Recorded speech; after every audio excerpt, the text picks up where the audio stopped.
कथेचं नाव शेतकऱ्याचा शेवटचा आशेचा दिवा स्वामी समर्थांची लीला।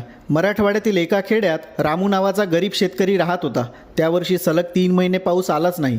जमिनी फाटल्या, विहिरी कोरड्या पडल्या आणि गावकऱ्यांची आशा संपत चालली होती। रामूने खूप प्रयत्न केले, बियाणं पेरलं, पाणी उधार आणलं, पण त्याच्या शेतात काही उगवलंच नाही। मग एका संध्याकाळी त्याची पत्नी आणि 2 मुले रिकाम्या पोटाने झोपली। रामू बाहेर बसून आकाशाकडे बघत रडू लागला। तो म्हणाला, देवा, ही काय परीक्षा आहे? मी प्रामाणिकपणे काम करतो तरी माझ्या मुलांना अन्न नाही। जर तू नाही मदत करणार तर कोण करणार? गावात त्यावेळी स्वामी समर्थांच्या कीर्तीची चर्चा चालू होती। रामू दुसऱ्या दिवशी सकाळी अक्कलकोटला गेला।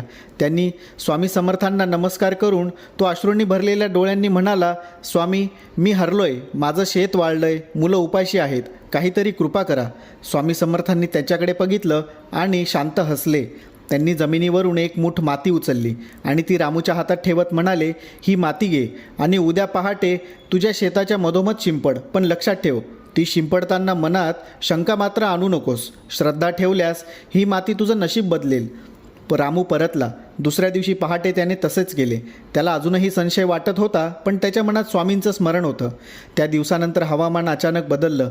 2 दिवसात काळे ढग दाटून आले, मुसळधार पाऊस पडला आणि काही आठवड्यातच त्याचं शेत हिरवगार झालं। ज्या जमिनीत तडा गेला होता तिथे आता सोनेरी पिकं डुलू लागली। रामूचं आयुष्यच बदललं।